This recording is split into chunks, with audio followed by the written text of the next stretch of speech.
going to take some of the scary, weird, and gross things that you might find at Halloween, but we're going to actually look at them from a biblical perspective, and we're going to take some of the stories that are scary, gross, and weird from the Bible and see how they pertain to our life today. I'm going to have a lot of fun with this one, and I hope you'll join me. The first story we're going to look at comes from Numbers 22, verses 22 through 38. Hear now the reading of God's holy word. God's anger was kindled because he was going, and the angel of the Lord took his stand in the road as his adversary. Now he was riding on the donkey, and his two servants were with him. The donkey saw the angel of the Lord standing in the road with a drawn sword in his hand. So the donkey turned off the road and went into the field, and Balaam struck the donkey to turn it back on to the road. Then the angel of the Lord stood in a narrow path between the vineyards, with a wall on either side. When the donkey saw the angel of the Lord, it scraped against the wall and scraped Balaam's foot against the wall. So he struck it again. Then the angel of the Lord went ahead and stood in a narrow place where there was no way to turn either to the right or to the left. When the donkey saw the angel of the Lord, it lay down under Balaam. And Balaam's anger was kindled, and he struck the donkey with his staff.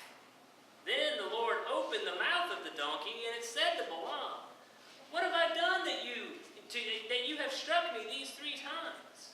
Balaam said to the donkey, "Because you've made a fool of me.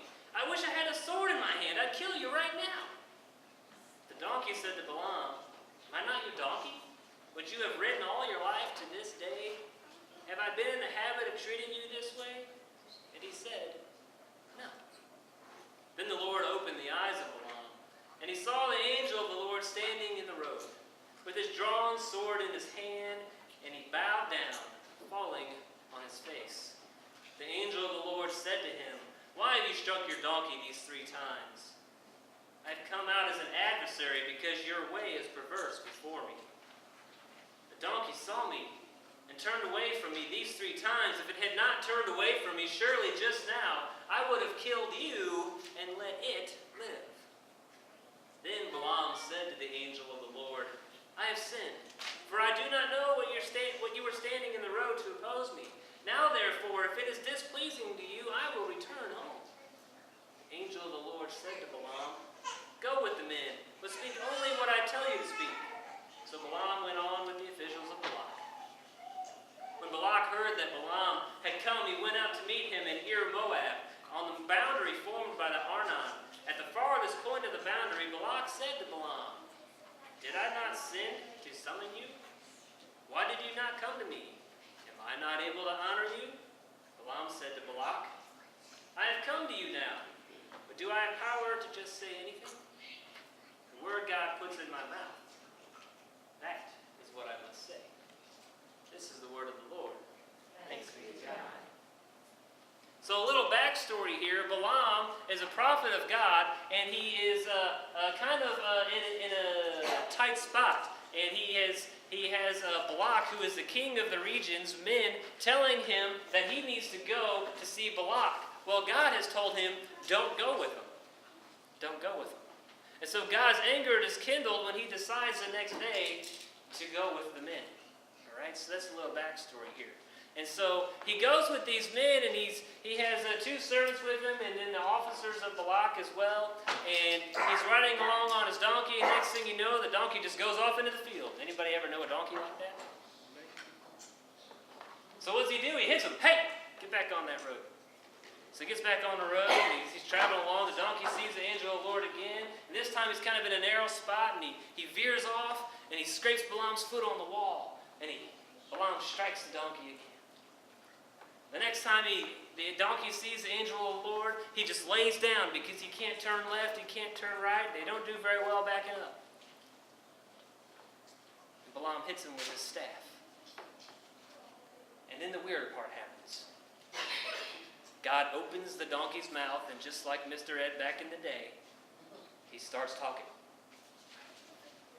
And even weirder than that, Balaam doesn't question that his donkey's talking to him. That's weird, right? I mean, come on. I don't know any of you, or me, for instance, I've never seen a live animal talk before. We've all seen the Billy Bass that comes out and sings to you on the wall like this. We've all seen that before, you know. But that's not a live animal. That's not an animal that you've known all your life that has never talked before. But Balaam's donkey, he's known all of his life, and he's never talked to him before. But at this instant, the donkey says, "Hey man, why'd you strike me 3 times? What's that about?" Balaam's only answer is, "Well, because you made a fool of me in front of all these people." I don't know about you, but I'd have been a little weirded out about that. I wouldn't even have known what to say because I'd have thought I'd going crazy because my donkey's talking to me all of a sudden. I'd have thought I was going crazy. But I believe that Balaam, being a prophet of God, he knows that God can do crazy, weird things sometimes to get our attention. You see, God tried to warn him himself. He said, "Just don't go, man. Don't go. Don't go see this king. It's not where I want you to be. I need you to be where you are." But instead of listening to him the first time, Balaam was stubborn, and it took 3 times of the donkey saving his life from an angel with a drawn sword for him to realize what was going on. He didn't listen the first time, or the second time, or the third time.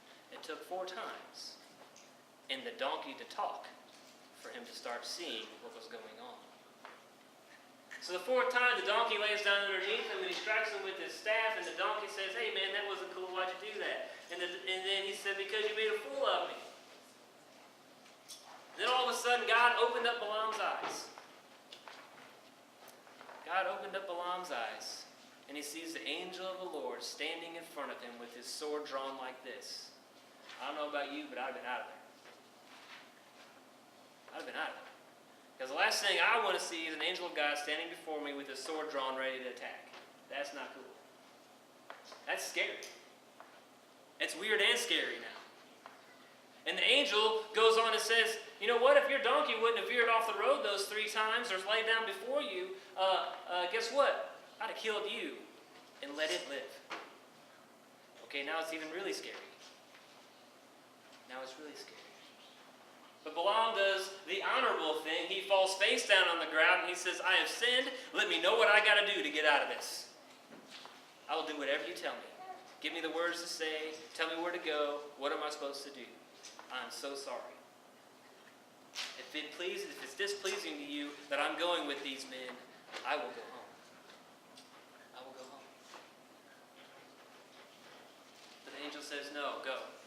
Go see the king. Go with the men. But I'm going to tell you one thing. You're only going to say what I tell you to say. You're only going to say what I tell you to say." And I think he listened. He didn't listen the first 4 times, but he's listening this time. He's hearing what God is wanting him to say.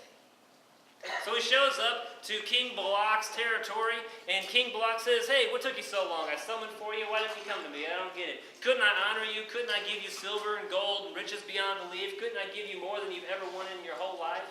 Couldn't I do that for you? Couldn't I have paid you off so that you could speak my words and not God's? Couldn't you have done that for me?" Balaam's starting to get an idea of why God didn't want him to go.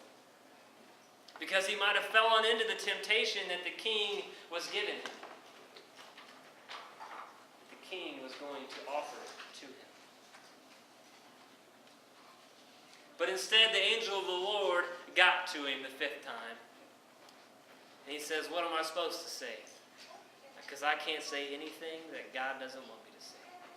That's all I can say, is what He puts in my mouth.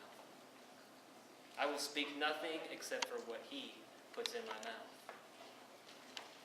God can use these weird and these scary moments in our lives to bring about something good. But the thing about this is that we could have avoided this whole weird and scary story if he would have just listened to God the first time. Anybody ever ignored what God was trying to tell you the first time? Me. Hello, me. Right? We do that all the time. We think, "Oh, God, you're just kidding, man. You don't really mean that. It's okay. It's cool if I go here. It's okay. No, really, I'm going to quit my job because I feel like it's just a waste of my time. But no, I know you think it's a good job, but no, I don't want that. Or I think that I'm just going to leave kids at home. They're 5 and 6. They're old enough,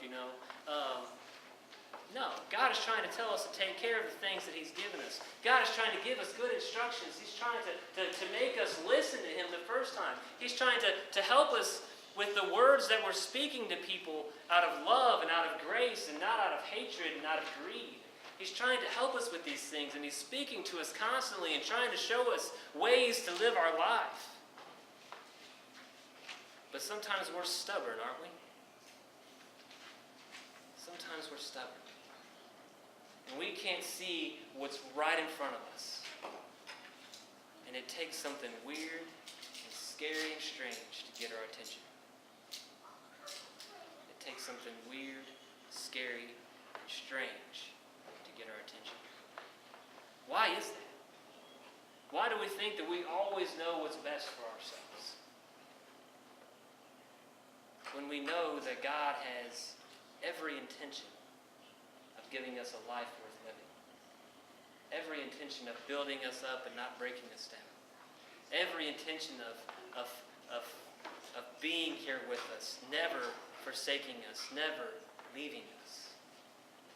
Why do we choose to ignore it the first time? Why? Well, I don't know why. I hope you're not looking for an answer. I don't know why. Maybe it's our pride that gets in my way a lot. Maybe it's that we just don't want to listen to what God has for us, because that might change how we live our lives right now. And if we start listening, then we're going to have to start acting, and then things are going to change, and then everything's going to be different, and we're not going to be comfortable anymore. Maybe the fear of that is what stops us from listening the first time. I think this story about Balaam, as weird as it is, and his donkey, pertains to today as well as any of the scriptures do. This story speaks to us right here in this moment. That God is trying to tell you something. God is trying to show you where to go and where not to go. And if we're not listening and we're just traveling the road blindly on a donkey, or blindly in our truck, or blindly in our minivan, and we're not stopping to pay attention to what God's put right before us, we're missing something huge. We're missing something huge. What is that thing in your life that you're missing? What has God been trying to show you? What has He been trying to show me that I'm missing, that we're all missing? I pray this night that our eyes are opened, that God opens our eyes so that we can see the angel of God before us, telling us, look, man, you need to stop, turn around, and go the other way. You need to stop, turn around, and go the other way, because there's danger ahead. There's danger ahead. That's my prayer for us tonight, that our eyes be open, and that we'll listen to God the first time, and not wait